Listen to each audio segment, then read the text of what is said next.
Loadout. Proceed with your mission.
So this is my breacher loadout. It's not always going to be optimized for efficiency, but the purpose of this is to breach doors and breach them well. You're going to have a lot of C2, some wedges, just in case if you need to isolate other doors and focus on another door, using C2 to breach through, using flashbangs if your teammates don't have some, using your breaching shotgun to blow open holes, to throw flashbangs, enter, and anything that helps you enter a room. This is going to be a build that is very reliable in those close encounters, more than enough explosives and tools to deal with close engagements. There are certain levels I do recommend taking this loadout on, but as I said, this is to some degree a little bit more of a role playing and not technically going to be the most efficient meta way to play this game. But it's still very reliable and still a very strong loadout. And one final thing, when it comes to picking which type of ammunition, just pick buckshot. Always going to be better pretty much. I've never had a situation where I need to shoot through some cover to kill a target. Usually you shouldn't really be doing that a lot of the time. If you are shooting through a door or something, or shooting through cover, it does offer a lot of risks. So it is important to just try to focus on shooting targets that are out of cover. Just make sure that you are shooting for limbs, as it will be more effective. So with that said, let's get into it. And this loadout really excels at maps that have a lot of doors. So like Ides of March, also Sins of the Father has a lot of doors, and doors where you can be very handy to wedge them, letting you focus on less threats. And this isn't recommended for longer, more open maps, for example, like hide and seek. I'm sure you could still get through it, but it wouldn't be as good as using a rifle. But anywhere where you have traps or a lot of doors, so even for something like Stolen Valor, there is quite a few doors, and especially they are tripwired, so you can use C2 to actually blow through the door and blow up the trap, so you don't have to worry about it. And when it comes to doors that have tripwires, using a breaching shotgun can be very handy as well. You do have to practice on the distance that you need to be at to make it work, but if you kind of push forward and shoot, you can knock out the door, exploding it. I actually ended up shooting the top of the corner, which you cannot shoot. You can shoot the other corner here, which will explode the door but leave the trap. We'll show you that right now.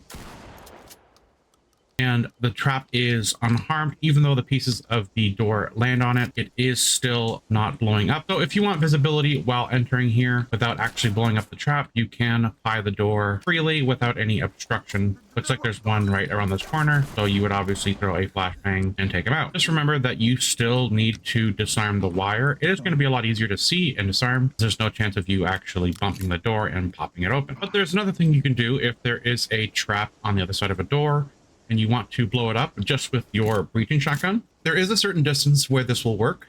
You will have to aim at the center part of the door like this, everything that I'm kind of painting and coloring. As I said, avoid the corner here as they won't push open the door. So if I shoot here, it'll open and pop the door. Something you do have to take note of is that it will take one shot to open the door and blow up the trap. But the issue comes where if the door does not completely explode, you will have to push it open, which will lead to slower entries. And because if you shoot a particular part of the door, you won't be able to actually interact with it. So as you can see, like I can't close this door. So if you do end up having to do this, you can also just shoot the final piece of the door. It's still 2 shots, but you get the benefit of blowing that up without having to disarm it. So you can enter the room very smoothly and easily once that is blown. And so it's much safer and you have much more room to navigate and take the space. So if there is ever a hostage situation, I do recommend taking out your pistol to handle it. Usually shotguns, with depending on the type of muzzle brake you have on your weapon, can be wider or more focused. You can get in there quickly, but you really need to get a proper angle of attack when you're doing that. So I wouldn't rely on using your shotgun. Pick at your pistol, use the red dot sight, and take the shot. Always going to be safer, especially over long distances. You're going to be way more accurate versus this, because you will be using buckshot. It's going to be better in that manner. If you do want to take those shots for hostages using your shotgun, you can swap to a spread choke. This will increase your accuracy of your grouping. There will still be a tiny bit of spread, so don't rely on it too much, but you can aim much more precisely with it. This one reduces vertical recoil, so that's a nice thing to take, especially if you're taking this shotgun, because it does have quite a bit of recoil. I found if you are taking this one, there is a lot less recoil, so if you really want to take those accurate shots and still not have an issue with having decreased rate of fire because you're trying to control the recoil, you can totally take a spread choke. But if you are using this shotgun, there is a lot of recoil in this weapon. Just make sure you're pacing your shots if you are taking the spread choke, because it definitely can get out of hands if you are firing this very quickly. If you pace your shots and control your recoil, you can still shoot pretty well. There is going to be some horizontal recoil with the choke spread. When it comes to contenders for shotguns, usually you're just going to always pick the semi-automatic ones, which are going to be this one right here. This one has 9 shells in it versus this one, which only has 8. This one does reload faster, so that's something to consider when picking which shotgun to take. As I said, this one only has 8 shots, and this one does have 9 shots. And funny enough, I do feel like the recoil is a lot more controllable with this shotgun. Obviously, it is going to be reloading much slower compared to the other one, but it does have a total of 9 shells in it rather than 8. I don't really consider a lot of the other shotguns. They are obviously shotguns and function just as well as the other ones, minus the slower rate of fire, because all of these shotguns are pump action. Supernova does have 10 shells in it instead of the standard 8. And just a small note, Beanbag has 7, just so you know.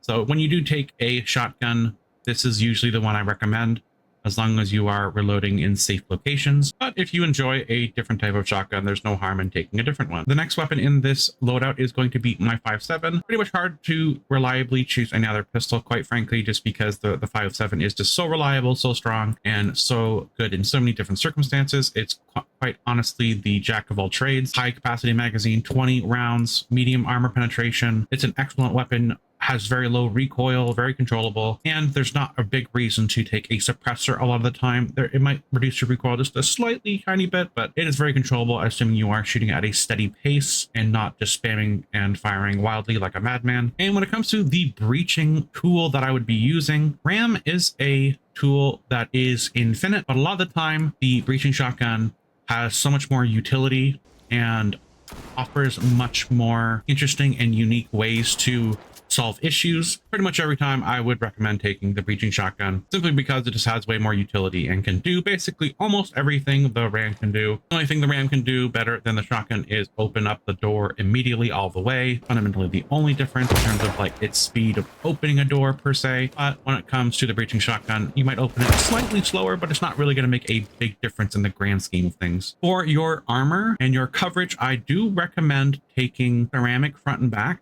or if you like to be a point man into the first area in a room, try taking just the front steel plate. It will give you a little bit more durability, so every time you are going into a room first, your steel plates will never break, so it will give you a little bit more longevity over longer maps where you are taking fire. And just in general, if you just want to be safe, front and back, ceramic is always going to be the best option. When it comes to the ammo, there is a little bit of flexibility on where you put stuff.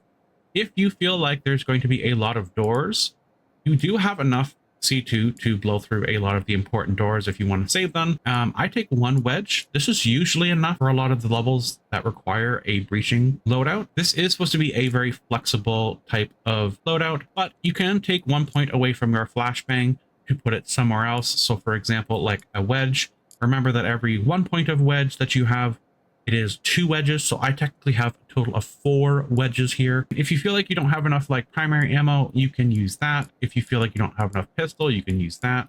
But take away from your flashbangs, as a lot of the time if you're playing with other people, or even if you're playing with AI, give them the flashbangs, since your primary purpose is to try to breach into a location. But if you don't know, or just want to try out this kind of loadout, 3 in each thing is totally fine, and then just 1 wedge, so you have some flexibility. If there is a map with basically no doors that you have to concern yourself about wedging, just take the point off and put it anywhere else. You want another like flashbang, whatever. Honestly, if you want another C2 charge, and when I mean by if there is no place for wedges, if there's only a door that leads to another place that leads to another door, you obviously don't need to wedge, since that's where you need to go. So just taking more C2 or flashbangs is totally fine. A lot of the time you can get away with this amount of ammo, more than enough a lot of the time. Make sure you're hitting your shots and you will be fine.